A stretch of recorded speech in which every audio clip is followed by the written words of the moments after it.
Buenas tardes. Hoy vamos a avanzar. Ya estamos al final del libro de Pierre Bourdieu, em, El oficio de científico. Y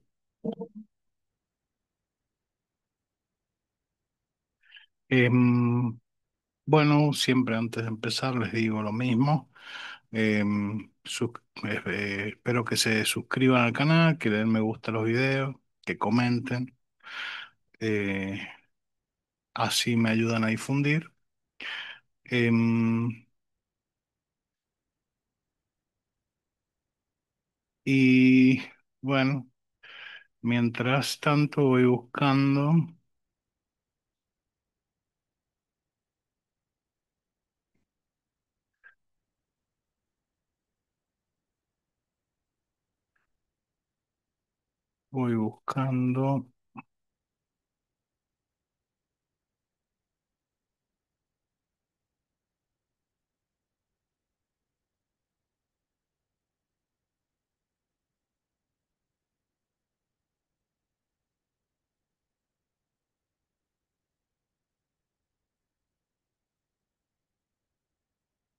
y ahí compartimos y ya estamos. Em, Estamos em, dentro de la tercera parte, por qué las ciencias sociales deben ser tomadas como objeto, en el parágrafo 2, que lleva por título Esbozo para un autoanálisis.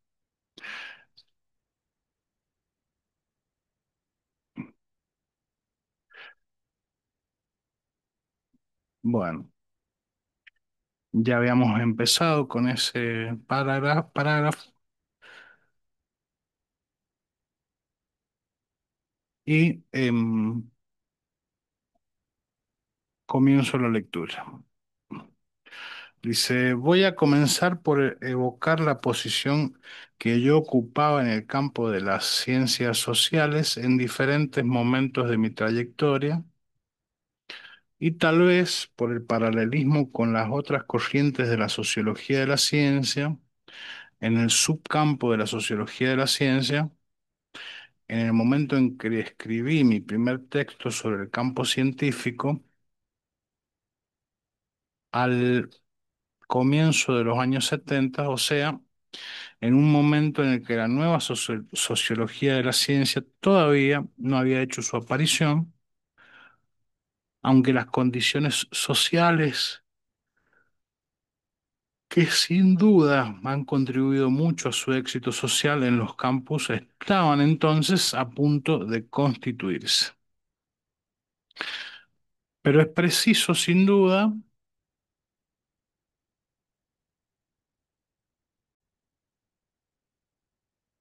pero es preciso, sin duda, comenzar por examinar la posición que yo ocupaba en el campo al principio, alrededor de los años 1950,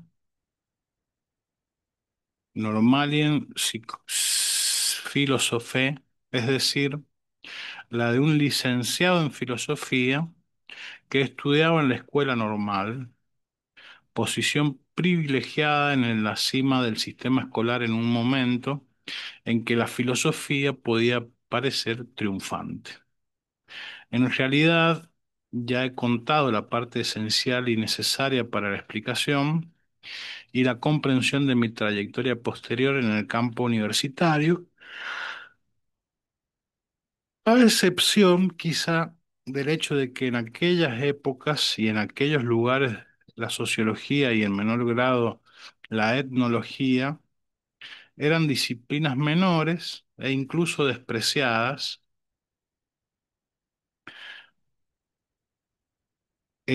Pero remito, para mayor abundancia de detalle, el fragmento de las em, Meditation Pascalien, titulado Confessions impersonal. Eh, Otro momento decisivo,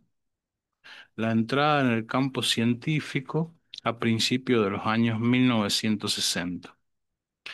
Entender, en este caso, es entender el campo contra el cual y con el cual alguien se ha construido a sí mismo, y entender también la distancia respecto al campo y a sus determinismos que puede ofrecer cierta utilización de la reflexividad. Habría que reproducir aquí un artículo titulado, van a seguir los títulos en idiomas que no manejo, Sociologie et philosophie en France, muerte y resurrección de una filosofía sobre el sujeto, parece que es lo que dice. Que escribí en colaboración con Jean-Claude Passeron para la revista estadounidense Social Research, Bourdieu y Passeron. Entonces, en ese texto, aunque normalistamente ampuloso y plagado de ripios retóricos, decía dos cosas esenciales y creo que fundamentalmente exactas sobre el campo de las ciencias sociales. Primera, el hecho de que el movimiento pendular que había llevado a los normaliens de los años 1930 y en especial a Sartre y Aron a reaccionar contra el durkheimismo, considerado ligeramente totalitario, había tomado el sentido contrario a comienzos de los años 60, em, especialmente por el impulso de Lévi-Strauss y de la antropología estructural, y había llevado a lo que se denominaba entonces, por parte de Sprit y de Paul Ricoeur, una filosofía sin sujeto. Después, a partir de los años 1980, ese movimiento volvió a tomar el sentido contrario. Bueno, entonces, un pendular teórico, ¿no? Donde en el extremo estaba el totalitarismo de Durkheim y en el otro extremo em, lo, el convencionalismo, diríamos, ¿no? O el estructuralismo eh, de Lévi-Strauss. Y en segundo lugar, el hecho de que la sociología fuera una disciplina refugio sometida al modelo dominante del cientifismo importado de los Estados Unidos por Lazar Field. La sociología de la sociología tendría como efecto y como virtud liberar a las ciencias sociales de movimientos pendulares semejantes que, descritos a menudo como fenómenos de moda, son en realidad y de manera esencial el efecto de los movimientos reactivos de los recién llegados que reaccionan a las tomas de posición de los dominadores, que también son los más antiguos,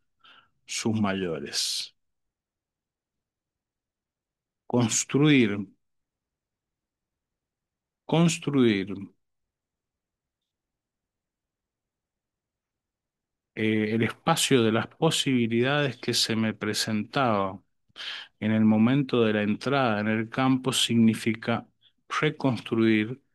el espacio de las posiciones constitutivas del campo tal como podían ser aprendidas a partir de un determinado punto de vista socialmente constituido,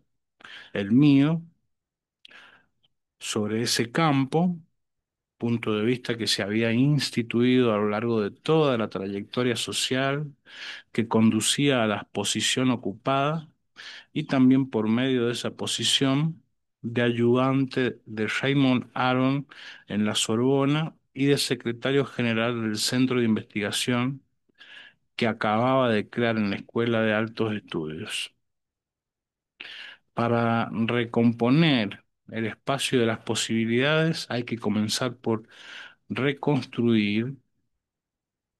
el espacio de las ciencias sociales, especialmente la posición relativa de las diferentes disciplinas y especialidades. El espacio de la sociología ya está constituido y el Tratado de Sociología de George Woolwich, que ratifica la distribución de la sociología entre las especialidades y los especialistas, ofrece una buena imagen de él. Es un mundo cerrado en el que están atribuidas todas las plazas. La generación de los veteranos mantiene las posiciones dominantes que en aquel momento son en su totalidad posiciones de profesores y no de investigadores y de profesores de la Sorbona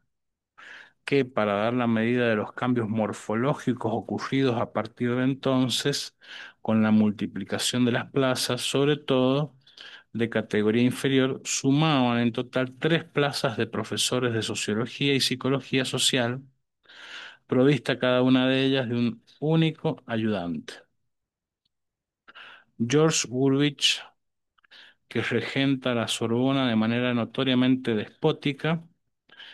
Jan Stoessel, que enseña psicología social en la Sorbona y dirige el Centro de Estudios Sociológicos, además del Instituto Francés de la Opinión Pública, y de controlar el CENIC, y finalmente Raymond Aron, recién nombrado profesor de la Sorbona, que por la percepción relacional impuesta por el funcionamiento del campo, aparece como el que ofrece un espacio a la alternativa entre la sociología teoricista de Gurvich y la psicosociología cientifista y americanizada de Stoessel, autor de una copiosa y mediocre compilación de trabajos estadounidenses sobre la opinión. La generación de los jóvenes ascendentes, todos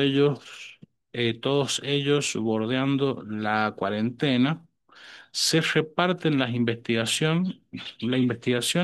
y los nuevos poderes, vinculados a la creación de laboratorios y de revistas, a la creación de laboratorios y de revistas, siguiendo una división en especialidades definidas a menudo por los conceptos del sentido común y claramente repartidas a la manera de feudos. Bueno, em, todo esto que estamos leyendo em, está situando su trayectoria en primera persona, la trayectoria de Pierre Bourdieu, em, que ya forma parte em, del pedido de reflexividad para la sociología, que tiene que ver con aclarar, blanquear la trayectoria del investigador, del sociólogo, para que quede claro desde qué lugar habla y eh, y dar así una eh, cierta honestidad intelectual extrema, digamos, eh, ofreciéndole al lector de la investigación, a los pares, la posibilidad de señalar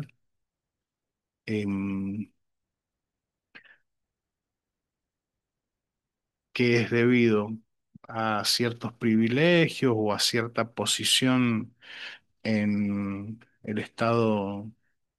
en el status quo,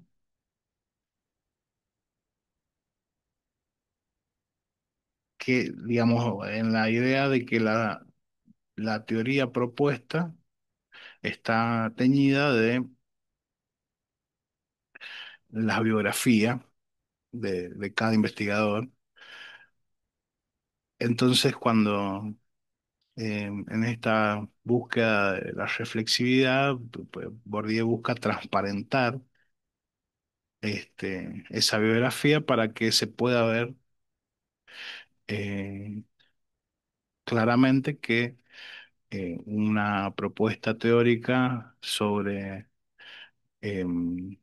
las temáticas de la sociología están relacionadas con la biografía del investigador, ¿no? Por lo tanto, no hay posición absoluta ni verdades absolutas, sino que son todas em, contingentes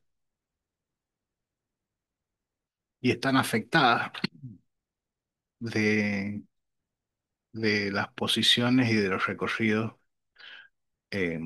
que hace el investigador, ¿no? Em, a mí se me ocurre la idea de que o es una percepción, una intuición, este, de que bastaría con señalar la comunidad científica a la que pertenece el investigador y no haría tanta falta em, enumerar, digamos, los pormenores de una biografía para auto refutar o reflexionar sobre las propias premisas, ¿no? De una investigación.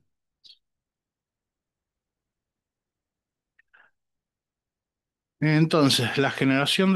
sigo leyendo, la generación de los jóvenes ascendentes, todos ellos bordeando la cuarentena, se reparte la investigación y los nuevos poderes vinculados a la creación de laboratorios y de revistas, siguiendo una división en especialidades definidas a menudo por los conceptos de sentido común y claramente repartidas a la manera de feudos. La sociología del trabajo es Alain Touraine y, en segundo lugar, Jean Daniel Reynaud y Jean-René Trenton. La sociología de la educación es Vivian Isabert, la sociología de la religión, François-André Isambert, la sociología rural, Henry Mendras, la sociología urbana, Paul Henry Chombar de Laue, la sociología del ocio, Geoffrey Dumas-Sedier, además de, sin duda, unas cuantas provincias menores o marginales que olvido. El espacio está balizado por tres o cuatro grandes revistas de recentísima fundación: la revista francesa de sociología, controlada por Stoessel, y unos cuantos investigadores de la segunda generación. Raymond Baudon, Raymond Baudon la heredará unos años después. Les Cahiers interna, la carrera internacional de sociología, controlada por Gurwitch, heredada después por Georges Balandier. Los archivos europeos de sociología, fundada por Aaron y animada por Eric Ledampier, y unas cuantas revistas secundarias poco estructurantes un poco a la manera de George Friedman entre los veteranos, como sociología. eh, Bien, convendría citar también Le Homme, revista fundada y controlada por Lévi-Strauss, que aunque esté dedicada casi exclusivamente a la etnología, ejerce gran atracción sobre la parte de la nueva generación en la que me cuento,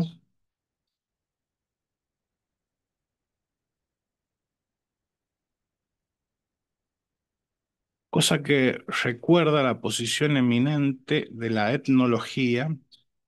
y la posición dominada de la sociología en el espacio de las disciplinas. Habría que decir incluso doblemente dominada, en el campo de las ciencias que utilizan el cálculo o la experimentación, donde le cuesta hacerse aceptar, si es que lo desea, estamos lejos de los tiempos de Durkheim, mientras que la etnología, a través de Levi-Strauss, lucha por imponer su reconocimiento como ciencia independiente,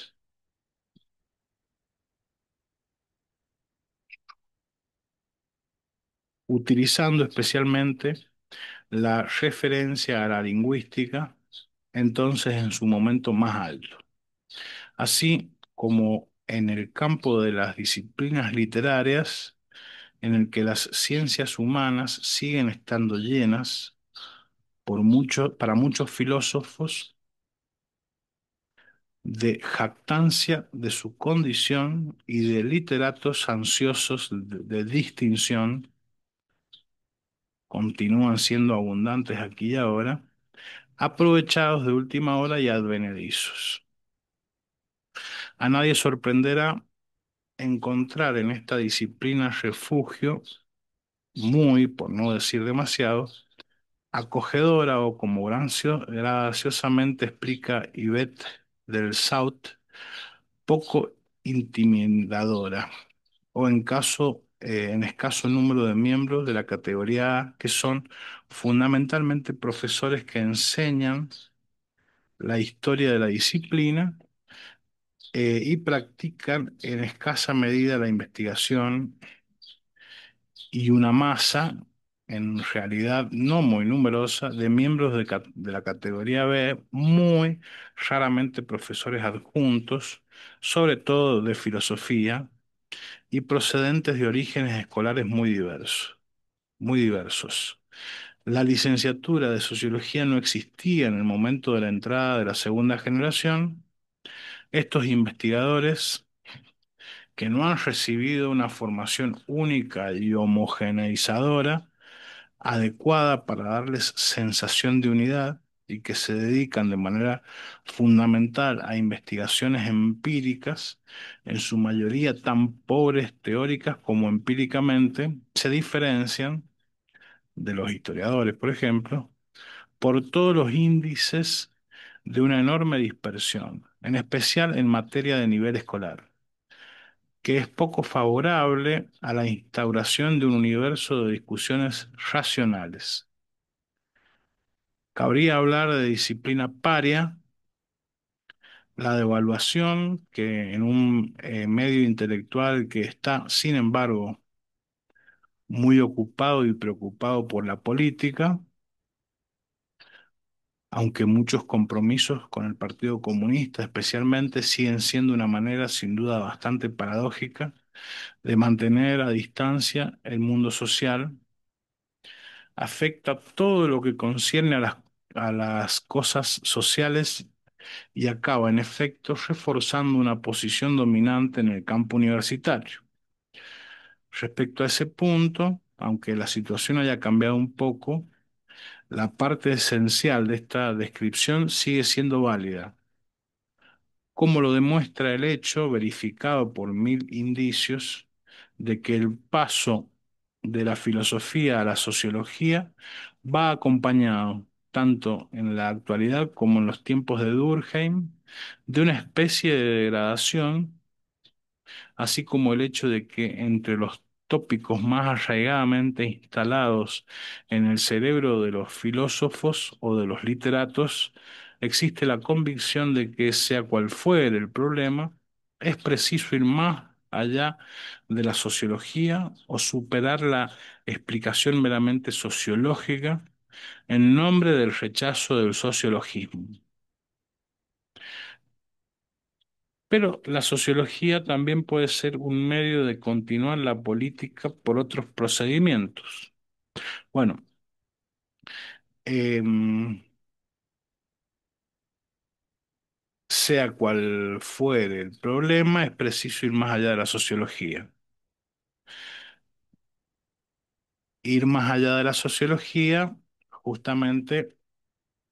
es situar la investigación científica en cimientos más firmes, no tan expuestos esos cimientos a el estructuralismo, el convencionalismo. em,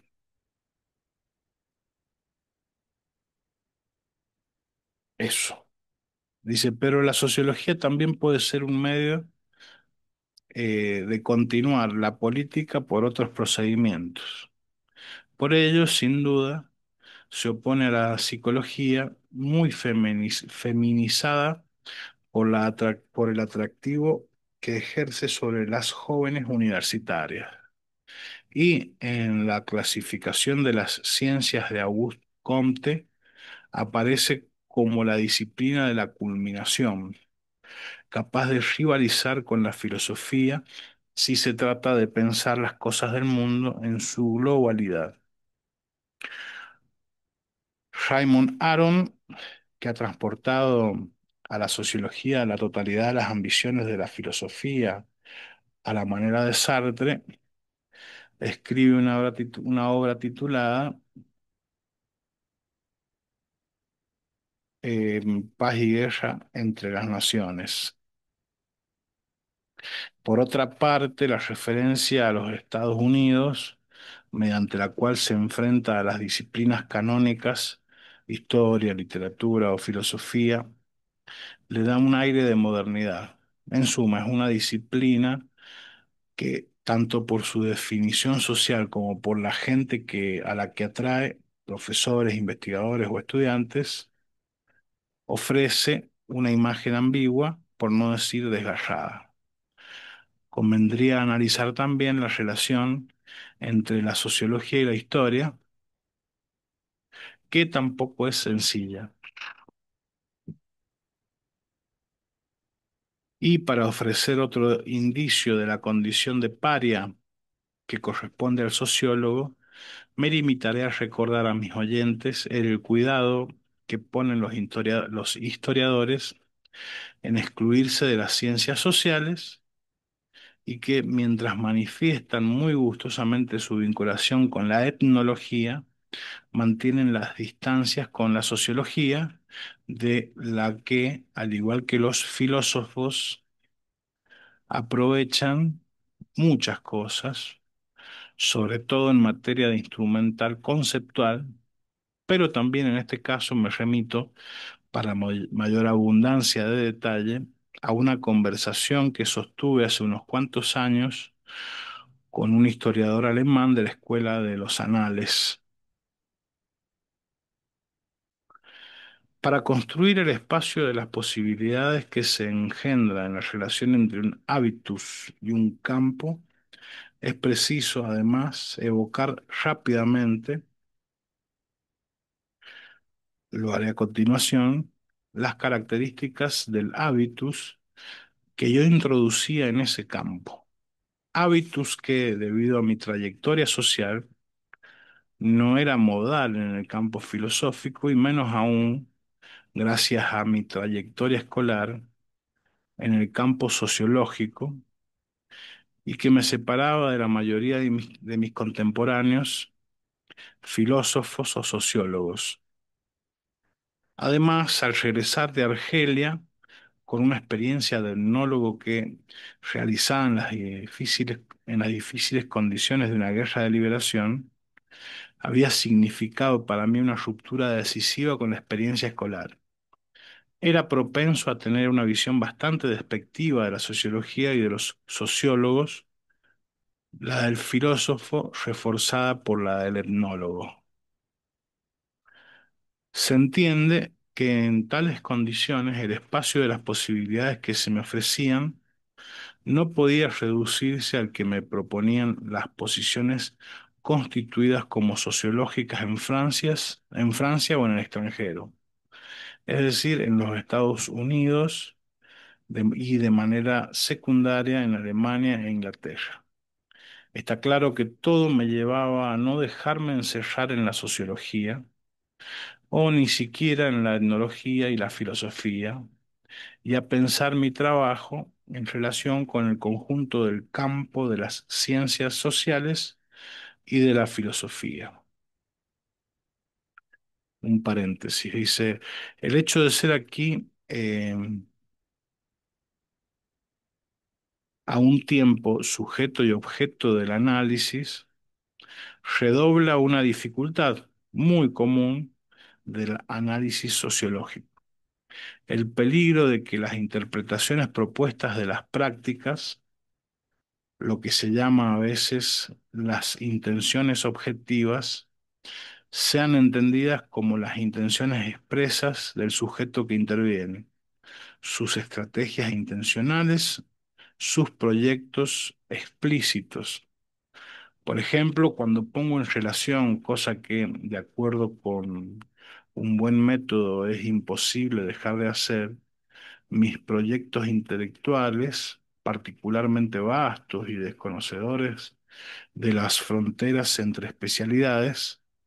pero también entre la sociología y la filosofía, con mi pasado de la filosofía, con mi paso de la filosofía, disciplina prestigiosa, donde algunos de mis compañeros de escuela habían permanecido,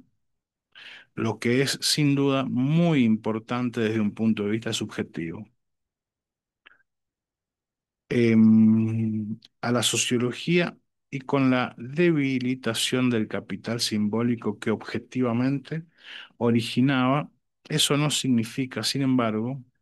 que mis elecciones de objeto o de método no hayan estado inspiradas de manera consciente o casi cínica por la intención de proteger ese capital. Fin del paréntesis. El hecho de que me considerara al principio etnólogo, lo que era desde un punto de vista subjetivo, una manera más aceptable subjetivamente de aceptar la degradación vinculado al paso de la filosofía a las ciencias sociales, me llevó a introducir en la sociología mucho de lo que había aprendido practicando la filosofía y la etnología. Unas técnicas como la utilización intensiva de la fotografía, que había practicado mucho en Argelia,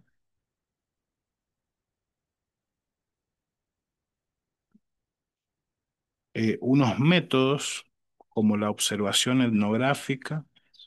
o la conversación con unos individuos tratados más como informadores que como unas investigaciones, y sobre todo probablemente unos problemas y unos métodos de pensamiento que se referían a la pluralidad metodológica que a partir de entonces he ido teorizando poco a poco, con la combinación del análisis estadístico y de la observación directa de grupos, en el caso de un Art Money, lo que era una manera de pasar a la sociología, pero a una sociología redefinida y ennoblecida. Se encontrarán huellas de todo eso en el prólogo de trabajo de trabajadores en Argelia, Bourdieu, Darwin, Rivet y Seibel de 1963, o en el prefacio a un Art Money perdón, no es un Harmony, es un Moyen, Bordier, Bolsanqui, Castel y Chambordon, del año 1965. Siguiendo el modelo de Ben David y Collins que he comentado. Son sin duda los mismos principios sociales unidos a mi formación epistemológica que me inspiraban el rechazo o el desprecio de la definición científica de la sociología y, en especial, la negativa a la especialización que, impuesta por el modelo de las ciencias más avanzadas, se me presentaba como totalmente desprovista de justificación en el caso de una ciencia en sus comienzos como la sociología. Recuerdo de manera especial la sensación de escándalo que experimenté a mediados de los años 60 en el Congreso Mundial de Sociología de Varna ante las injustificadas divisiones de la disciplina en sociología de la educación,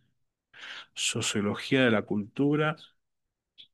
y sociología de los intelectuales, cuando cada una de estas ciencias podía prestar los auténticos principios explicativos de su objeto a cualquier otro. Así es como he llegado a pensar de manera muy natural que había que trabajar para reunificar una ciencia social artificialmente fragmentada, sin caer por ello en los discursos propensos, en los discursos, perdón, sin caer por ello en los discursos académicos sobre el hecho social total a los que son tan propensos algunos de los maestros de la Sorbona. Y tanto en mis investigaciones como en las publicaciones que he incluido en la colección L'Essence Común que fundé en las ediciones de Minuit, he intentado reunir la historia social y la sociología, la historia de la filosofía y la historia del arte, con autores como Erwin Panofsky y Michael Baxandall. La etnología, la historia, la lingüística, etcétera. De este modo he llegado a una práctica científica convertida poco a poco eh, en toma de posición deliberada, de la que cabe decir que en determinados aspectos es, por así decirlo, antídoto y, vista desde otra perspectiva, trata de atraparlo todo, como se dice de algunas tomas de posición. Y de ese modo me he encontrado presente, sin haberlo pretendido nunca de manera explícita, y sobre todo sin la menor intención imperialista, en la totalidad del campo de las ciencias sociales.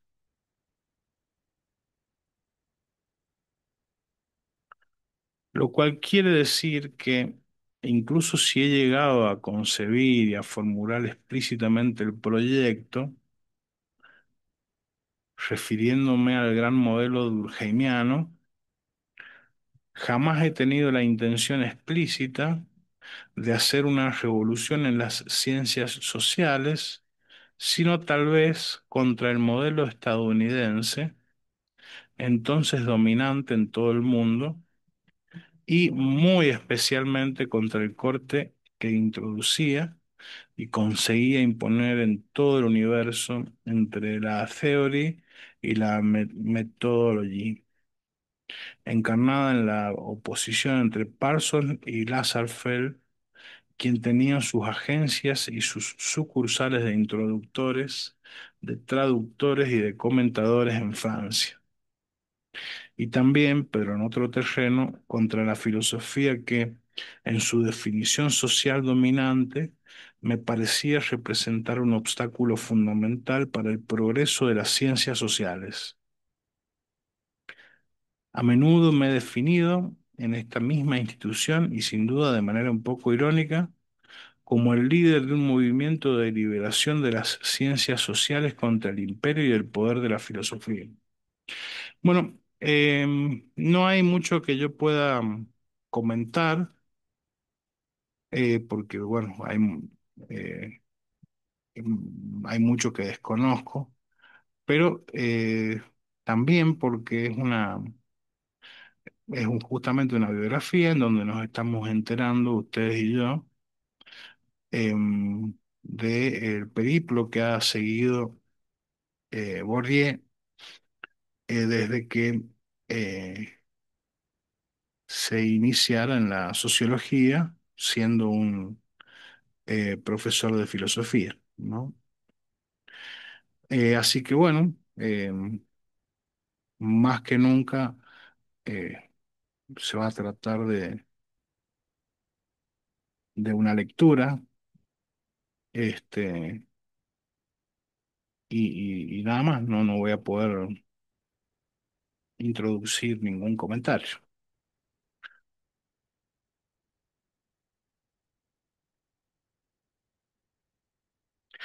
Entonces,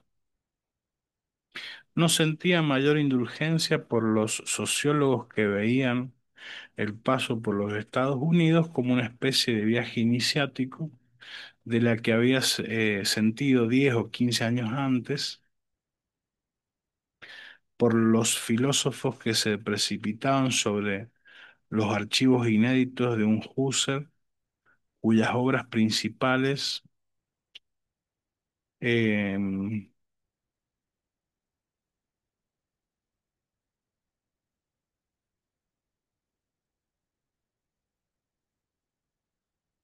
uy, me perdí.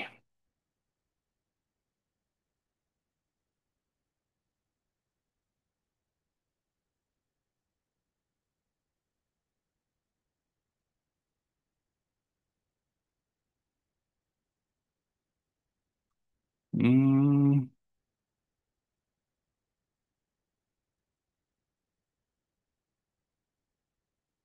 como una especie de viaje iniciático del que había sentido 10 o 15 años antes por los filósofos que se precipitaban sobre los archivos inéditos de un Husserl, cuyas obras principales seguían siendo, en parte considerable, inéditas en francés. Comienzo por la relación con la sociología estadounidense,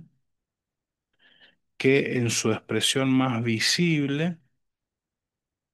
me refiero a lo que yo denominaba la tríada capitolina, Pearson, Merton, Lasserfeld, imponía a las ciencias sociales todo un conjunto de reducciones y de mutilaciones de las que me parecía indispensable liberarlas, especialmente mediante un regreso estimulado por Levi-Strauss a los trabajos de Durkheim y de los durkheimianos, sobre todo de Mauss, así como a la obra de Max Weber, renovada por una lectura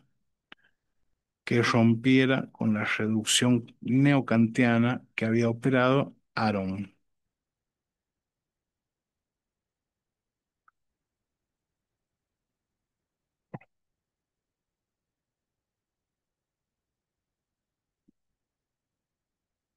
Entonces, Durkheim y Weber,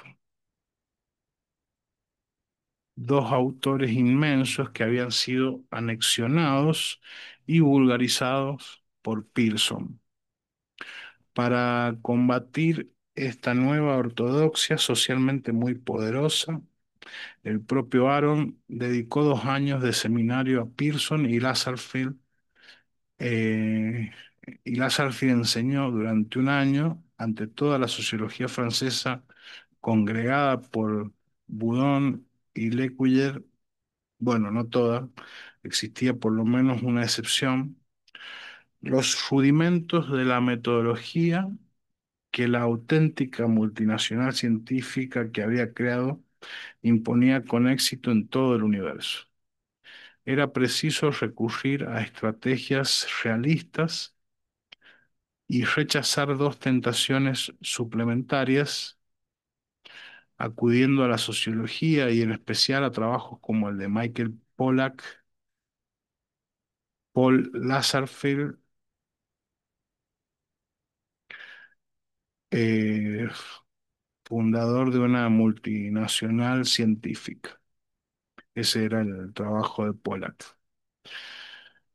Por un lado, la sumisión pura y simple a la definición dominante de la ciencia. Por el otro,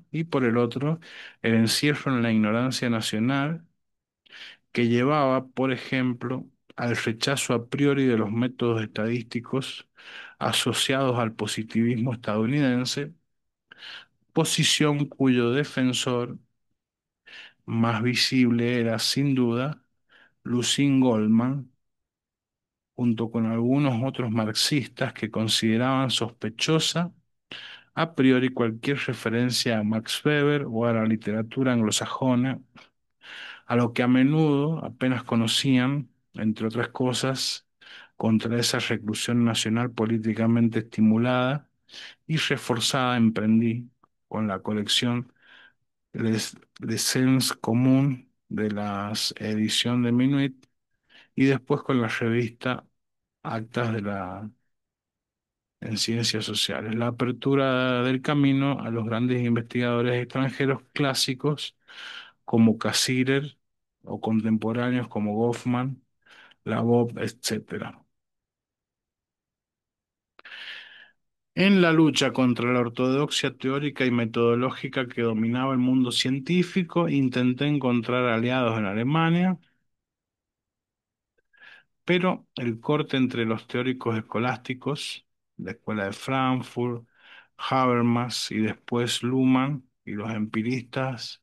sometidos a la ortodoxia estadounidense, eran y sigue siendo muy profundo,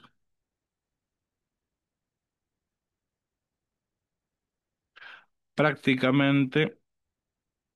insuperable, como mi embole en este momento. Así que voy a cortar acá y terminaremos luego. Muchas gracias.